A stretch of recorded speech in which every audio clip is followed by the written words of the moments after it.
preschool students. I've sure missed seeing you in the library at school, but I brought Clifford home so that he could help me to bring library to you today. So we're going to start by singing our library song, and Clifford's going to help. So here we go. The more we read together, together, together, the more we read together, the happier we'll be. We'll read big books and small books and short books and tall books. The more we read together, the happier we'll be. So Clifford is going to sit right here next to me and listen to my stories. Today I have some stories all about summer because we are getting ready to have our summer break from school. So I have one of my favorite summertime stories, Duck Dunks. I love this fun, it's more like a poem. There's a lot of rhyming and some fun, silly pictures in it. The author of this is Lynn Berry, and the illustrator, the person who drew the pictures, is Hiro Nakata. So here we go. Duck Dunks. Ducks in swimsuits, one with a float, one with a kite, and cakes in a tote. 5 with towels, 1 towel each, 5 little ducks on their way to the beach. There they are, with their towels, all of them walking down to the beach.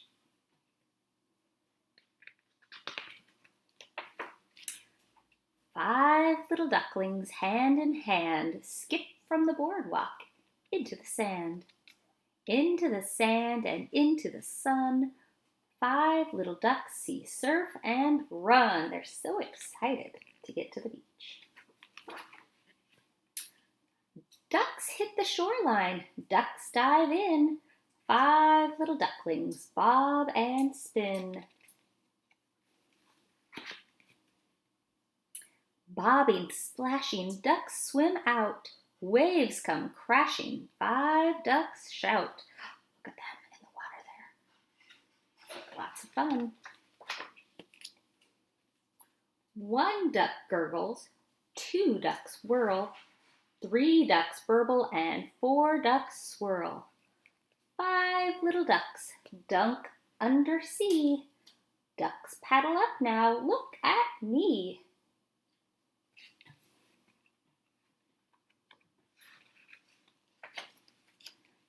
Soon ducks shiver. Time for sun. Ducks reach dry land one by one. Oh yeah, you get cold when you've been swimming in the sea too long. Ducks on towels unpack lunch. Clam cakes, jam cakes, 5 ducks munch. Oh, look at that one. He's buried in the sand. One last nibble, one last bite. 1 little duck cries, grab that kite. 3 hold the kite and 2 hold the string. Run, run, run, ducks, all 5 sing. 3 ducks point, 4 look up high. 5 little ducks cheer, fly, kite, fly. Ducks play leapfrog, ducks play tag. Not it, 4 ducks brag. 4 ducks spy 1 bright red crab. 3 ducks shout and 2 ducks grab. Snippity snap, quick claws pinch. 2 ducks yelp and 3 ducks flinch. Oh my, that looks like it would hurt. 5 ducks watch as the sun sinks low. Time for a last duck dunk, let's go.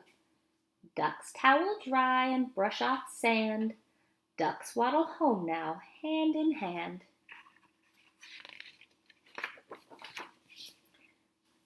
Swimsuits dripping, next to a float. Kite on a line and crumbs in a tote. 5 damp towels in 1 towel heap. 5 little ducks drift off to sleep. After a long day at the beach, I would be tired too. And there they are in their little bed, all sound asleep. That's the end. Duck Dunks in the back of it. There they are. Curious George Goes to the Beach by Margaret and H.A. Rays.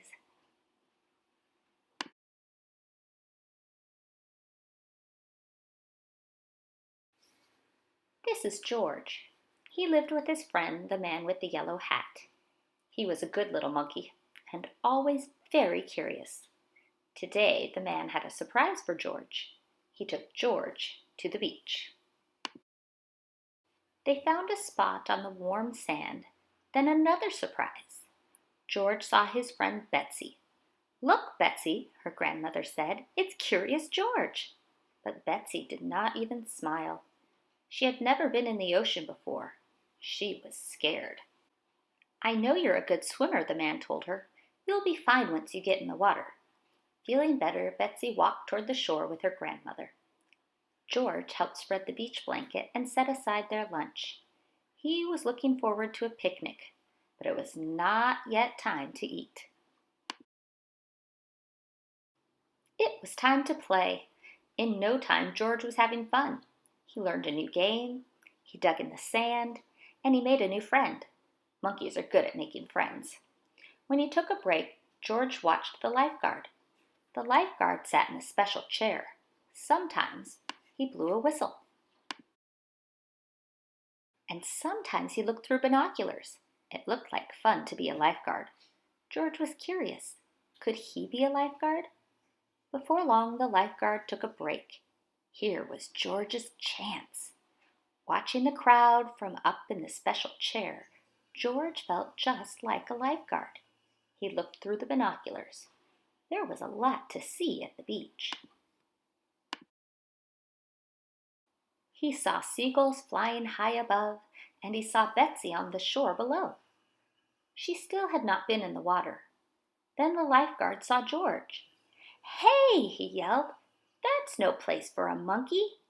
George thought it was a fine place for a monkey, but he did not want to cause trouble, so he climbed down. Back at the beach blanket, George was hungry for a snack. No one would miss just one cracker, thought George. He took one out and put it on a napkin. It looked good. Now if only he had some cheese. Uh-oh, what happened to his cracker? Well, he would just have to get a new one. George found another cracker and then turned back around. But now his cheese was gone. Who could be taking his snacks? George was curious. He put down his cracker and waited. Now George saw who was taking his treats. It was a seagull, and he was still hungry. George took out another cracker, and the bird took it right out of his hand. What fun to feed a seagull! George saw more seagulls down by the water. Betsy was there too. George was curious. Could those seagulls be hungry? Indeed, they were hungry. Soon a whole flock had gathered. George could not feed them fast enough. Luckily, Betsy was glad to help. Out of the basket came more crackers, cookies, a cake, and even the bread for sandwiches. Still, the birds were hungry. But when George reached for more snacks, the basket was gone. He and Betsy were having so much fun, they didn't notice the tide coming in. They didn't notice the picnic basket was floating out to sea. George felt bad. He hadn't meant to lose the basket. Could there be a way to catch it? George thought and thought. Then he remembered the lifeguard. George was no lifeguard, but to save the basket he knew just what to do. Quickly he found a float and carried it to the water. Jumping aboard, George began to paddle. He paddled out a little farther and a little farther and a little farther until he finally reached the basket. Betsy cheered. Then, as George paddled back to the beach, Betsy swam out to meet him. Everyone was glad to see George safe on the shore. The lifeguard, who had seen everything from his chair, said, "That was some rescue." George felt proud. The man with the yellow hat picked up the basket. He was curious. "George, is this our basket?" he asked. Poor George. After all that, the basket was empty. There would be no picnic on the beach, and it was all his fault. Then Betsy's grandmother said, "Won't you join us for lunch? We have plenty, and look, now we have a reason to celebrate." Thanks to George, they did have a reason to celebrate. Betsy was in the water, and she wasn't scared anymore. She was having fun. After everyone joined Betsy and George for a swim, it was time to eat at last. There were sandwiches and chips, bananas, cookies, and watermelon. There was plenty for everyone. And there was even a little for guests. The end. Summer by Alice Lowe. Pictures by Roy McKee.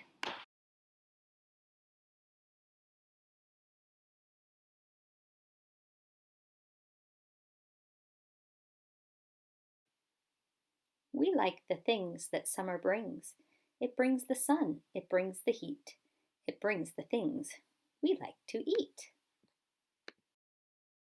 Summer brings so many things. We like to ride way out of town. We like to ride up hill and down.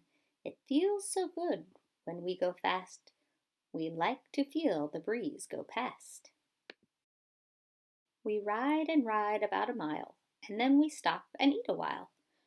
We like cold things, we eat them up, and when we eat, so does our pup.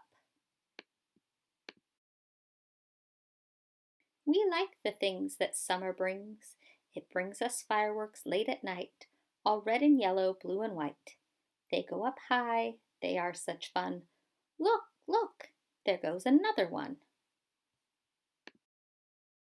Some summer days we take a ride.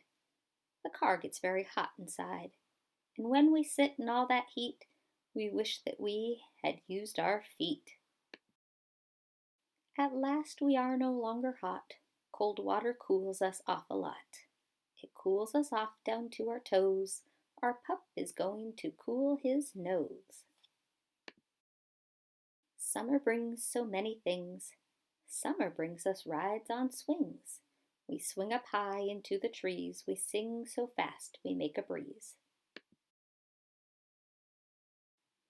Then down we go into some hay. We like to play this game all day.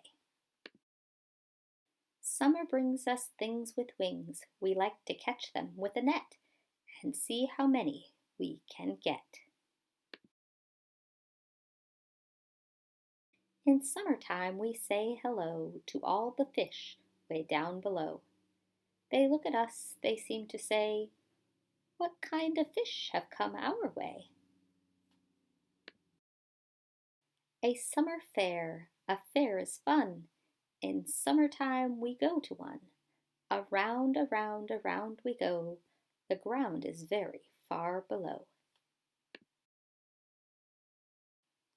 Summer sun brings garden fun. We have to water well, we know, to make our garden grow and grow.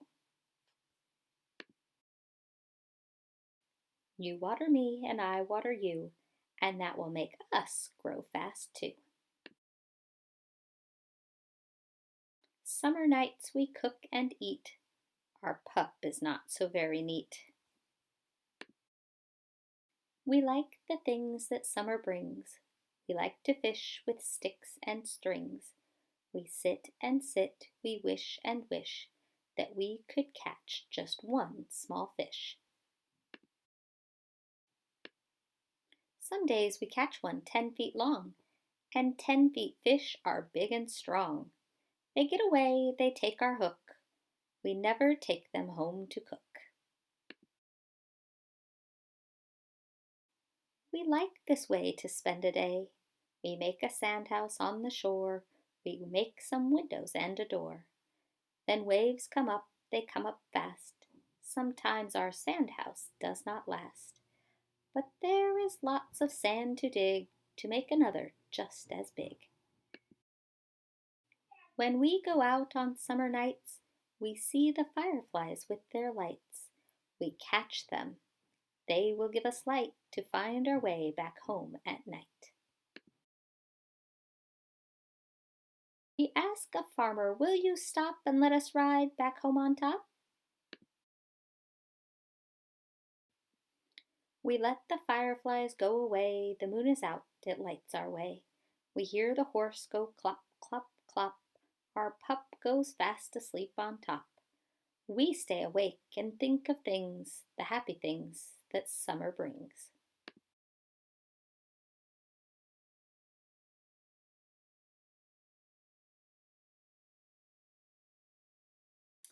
Well, Clifford and I hope you enjoyed the stories today, and we hope that you have a wonderful summer playing outside, reading books, and having fun with your families. I look forward to seeing you all hopefully in the fall. Happy summer.